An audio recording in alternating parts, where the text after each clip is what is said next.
Okay, well, I'm back in the studio again. If you remember on my last video, I actually applied masking fluid to this windmill, and the idea of that was to show you how to apply. So if you've not seen that, please look on my channel, Colinsteedart, and see how I applied the colour.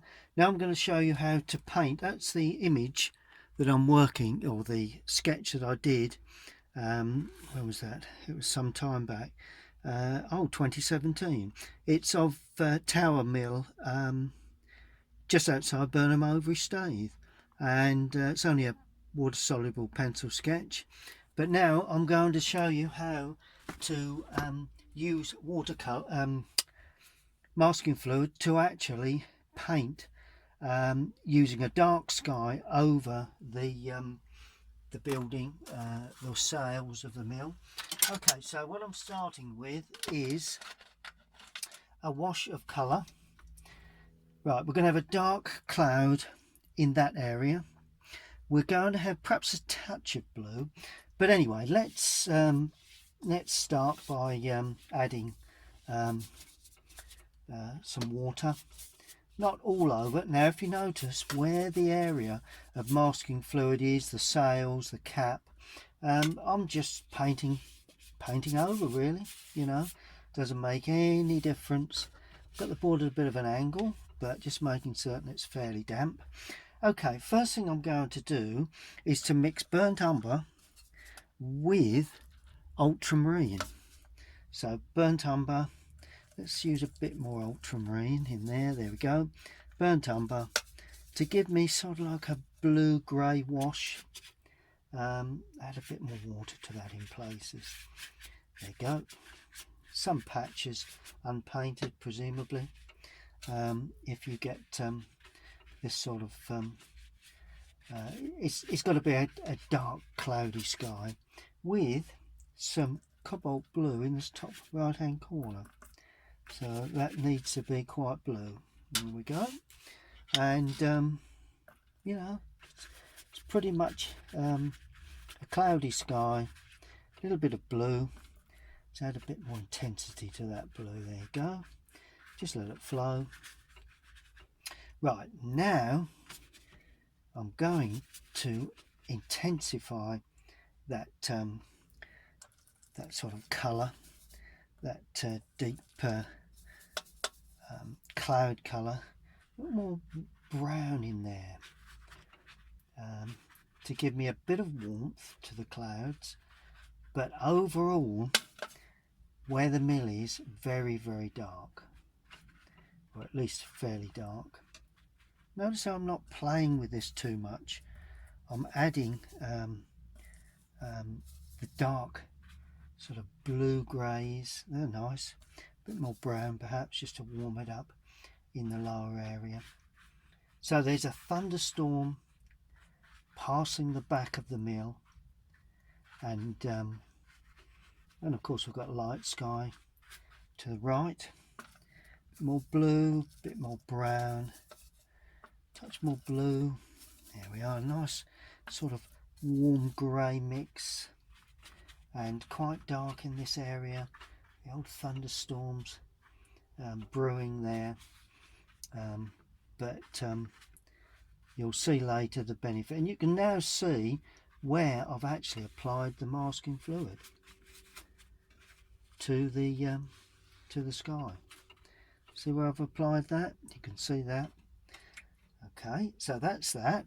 Now I'm going to drop in a touch of yellow, just to give those clouds just a little bit of a, you know, I don't know, it's a bit of a yellow. Quite often you see little bits of yellow in a sky. And then finally, very dark colour for the sky itself. There we go. Lovely dark, real dark thundery patch there. Either side, touches there, particularly over the top there. There we go. So that's coming in from the side. A little bit of green there. There we go.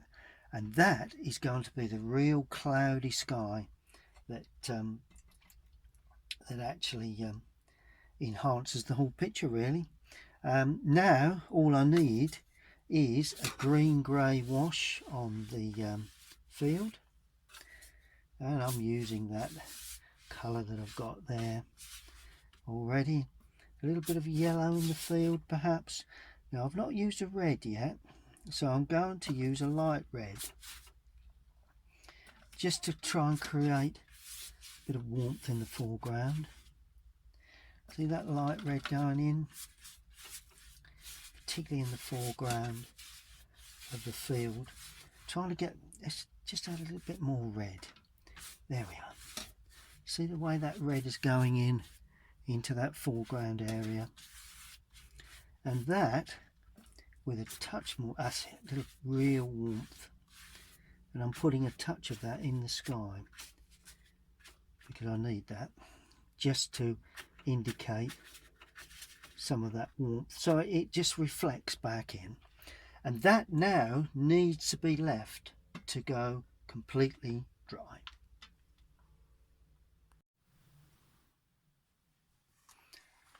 Well, I've given it about 20 minutes to dry. Still one or two damp areas, but already we can see the sails of the mill, the cap, the fantail.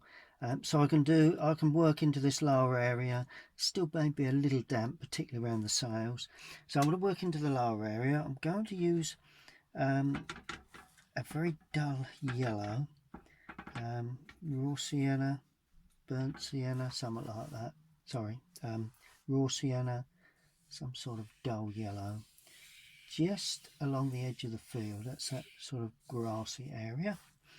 Now we've got to always be aware that the light is coming from the right because of the light area there. So I'm going to paint some fairly simple trees, hedging. It's more of a summer scene, so I'm going to keep some yellow greens, but overall they're going to be fairly light on the left hand side, quite yellow. So we'll do a light wash of yellow to start with. So that's that, and let that blur into that yellow in the foreground in places. There we are. I might as well take that right through. Can adjust that colour shortly. So that's the very light areas there. Then I'm going in with a darker green, burnt sienna, Prussian blue. Give me a darker green, and keeping the dark areas on the right hand side of any clumps that we have there, and that then gives us that effect. There we go. And now we're going to go in really dark to get that feel, and put burnt umber with Prussian for that, because that and a fairly dry mix now, because I want to get sort of a bit of uneven touches here and there to the tops of those trees. Don't want them too smooth, particularly around the door there. Little bit touches there, and particularly in the lower area where there's going to be quite a lot of burnt umber. So let's get in there with some burnt umber, very dark blue as well. Just little things going on in that lower area. And some more burnt umbery, very dark trees here against the sky. That's a little higher bush there, and a higher bush there, perhaps windswept bushes. There we go. And as we run out of picture, a little bit lighter perhaps, a bit softer with the wash of colour. There you go. Some very dark areas again. the dark, rich browns in places. Don't want to overdo this, but overall it's quite dark. There you go. So let's run just a little bit of, just to give it, it's a hedging really. That's what we're trying to depict. Okay, that's looking good. Now we can continue now with some browns, browny greens onto, just clean using the same brush. It's nice to have a mix of the same colours. Just where we feel there's going to be some shadow perhaps, and some sort of entrance to this this foreground field, you know, just a feeling. Must leave some of that underpainting showing. Don't want too many clean don't want to cover all of that over, but I want to get atmosphere, and that pretty much gives us atmosphere. I think you can see still some of the red coming through, and I'm going to use just a small brush now just to bang in some crop markings, just using Burnt Umber, touch of Prussian, and let's start off with the main one, quite bold here, and then we taper off. So that's that. Don't never go right up to the edge. Notice how it's hard edged where it's in the damp mix, soft edged where it meets the dry paper, and that to me really does give it that sense of depth. Hard edge there in the sunshine, hard edge there in the where the sun is. As it goes away into the distance, it's very much gone a bit far, that one, so let's rub that away. Okay, yes, that's looking good. Let's make that darker, a bit more brown, a bit more blue. Could be anything really, because I want some real darker touches here as it runs out of picture, particularly where it's a bit dry. There you go.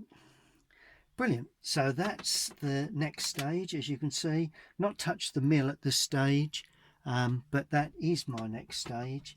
But I'm going to there again allow that to dry so we can see exactly what we've got before we go any further. Well, I've given that about 10 minutes to dry yet again, and now I'm going to paint the tower of the mill and the little small attached lean-to building on the side. And because we've got a bit of red in there, particularly with the green, I'm going to add, I'll show you how to paint this tower. Because there's light coming this side, we need a light side to that mill there. So we paint and we get that of a reddy colour. It's not really red. Then I'm going to use Burnt Umber with Ultramarine to create and allow that to flood through. You watch the way that just floods around, and I'm painting over everything,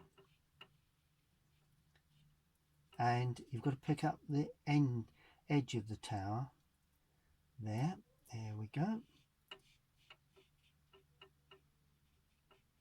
There's the mill in clear relief, and we can just about see that touch of reddy brown, too much red, but just enough to give us a feeling that the tower of the mill has light on the left hand side, like a warm grey. Now this red is also going to be used, but this time with a touch of rose madder, because we need red in this picture, because this building is red tile roof, and although it's in shadow, I'm still going to show a reasonably red tile to that, because I love red and green. They do complement each other very well. Okay, now while that's drying, I'm going to use that dark brown, add a bit more Burnt Umber with the Ultramarine, to produce, and the tip of the brush, a fairly dry brush, to produce just the odd suggestion. I will say suggestion because that gives a bit more of an impression that we're not going to paint every single branch in here. We're just giving a suggestion that is a tree by putting the odd branch or two. Really, I'm not going to do too much to that side, I don't think. And we have to be very careful along here, but I'm just adding some little touches along the edge of the field, just so as we can see in amongst the hard edges, the soft edges, 1 or 2 little hard edges, maybe even a little bit of dry brush work, the odd shrub that stands into the field there and up against there. That just gives that, it was texture there, but it gives that field a bit of age to it, a bit of old touch, and a pretty dark. Let's make that dark. Just like the idea of that being extremely bluey dark. Don't know why, but there you go. Lovely old dark tree. That'll blend nicely when it dries, and a little darker in these lower areas, just to give a sense of sunlight coming from.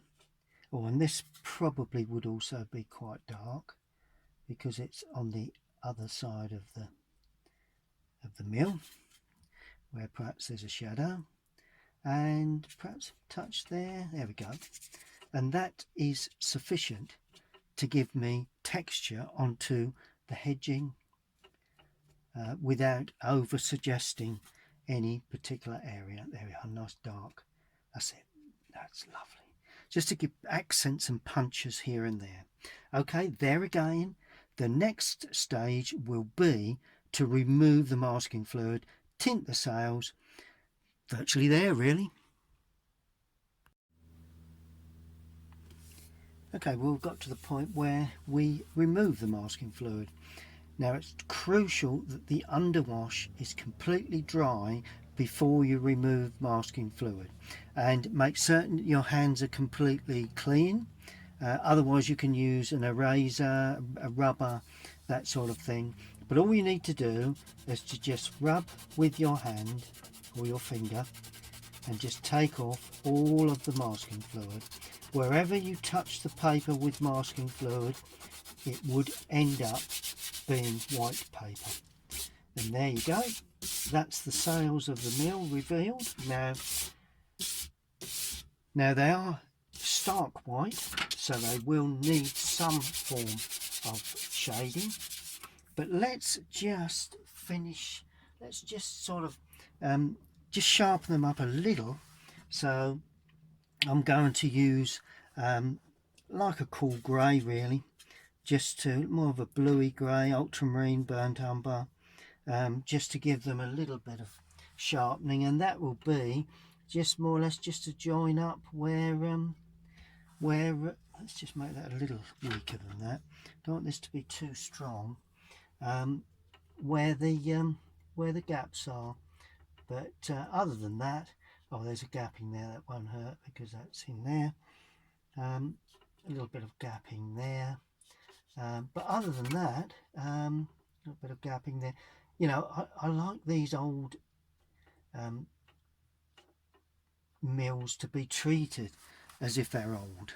Nothing worse than having an old windmill that looks quite fresh and neat. And then finally we'll be looking to put some shadow. Let's just before we do that, just spotted, I need windows in those or the glazed areas in those windows. So a glazed area there, just in the center, creating a surround of there, and there. Bit of masking fluid there. Just get rid of that. There you go. Okay, right, now we're going to put a little bit of shadow. So it's I'm just going to use a red and a blue ultramarine with a touch of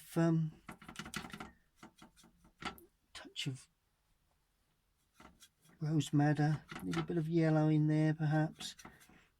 Need a bit more blue than that. There we are. So we get a bluey purpley colour, and it doesn't want to be too dark. Now that's crucial because it's all got to be lighter than the sky behind. Now in front you have the sails, so you have the large beam, which left hand side of that would be in shade, and you wouldn't see a great deal of, but perhaps a little bead on the top there. So that just picks up a little touch on the sails, perhaps a little touch there, perhaps the odd little touch there up the main structure of the mill. You know, I'm just trying to pick up an impression of sails really.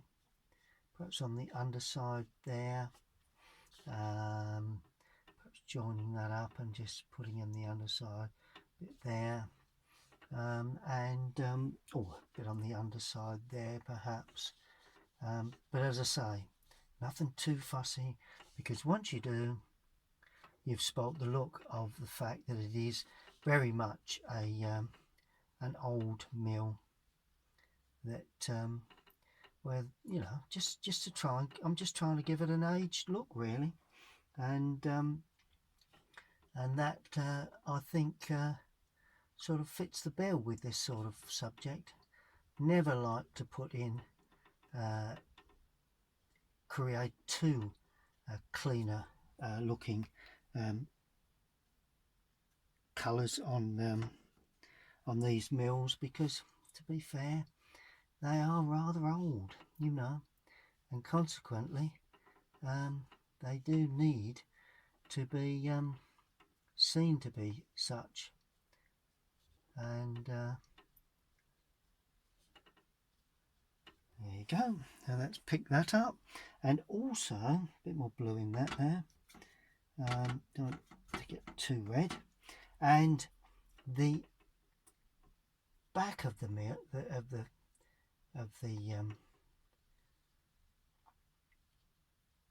tower would come down like that, so that would be in shadow. And there is sort of like an entry box there. There is some, what I'd suggest are railings, and underneath those railings there is just going to watch we don't lose that, and also on the fantail underneath the railings there we go. So that's the fantail. The front of the mill is in full sunlight, and now all we've got to do is to get a very, very weak, sort of like a blue purpley colour, very, very weak, just to, hang on, it's got to be very, very weak, nothing too strong for this, just to wash over some of the mill on the sunny side around there, particularly a bit there. There we go. And that is the way to produce these lovely old windmills. That would be in shadow like that, so we shade that off, a bit of shadow there, and then finally we would need just a cap there you go, just sharpened up the center, and then finally we would obviously need to have a little bit of foreground shadow really, just to enhance the atmosphere of the whole thing. So we use the same mix, blue, red, a little bit of yellow in there to create a green, and we pull that across there like that, and we go up a touch. That should also be in shadow. That could very well be part of the mill in shadow there. Okay, a bit more red in there now to get a nice sort of cloud shadow feel in this foreground. I'm all for these cloud shadows, as you probably know from my videos, but they do enhance a landscape, I think, and they need to be put in, I'm afraid. Well, I'm not afraid, it's just something that needs to be done, really. But softer here, softer there, and that is the way to use masking fluid to create the sails of a mill, really. So if you're looking to create these sort of images and sails of the mill, always useful to use masking fluid if the sky is going to be darker behind. Let's just put a couple of little touches in now just to finish it off. Just as it dries, let's just put in where the sails are. The underside, a bit more of the beam there. There we go. And a bit more of the gantry at the top, just so show where the comes around. There we go. So that more or less does it for those sails in the of the mill. I need to allow that to completely dry, but what I'm going to do, as you notice, I've not actually put a mount over the top, or sorry, a tape around the outside, and this is what I do mostly to check that composition's good. I get an old mount, and yeah, I think we'll pretty much leave it at that.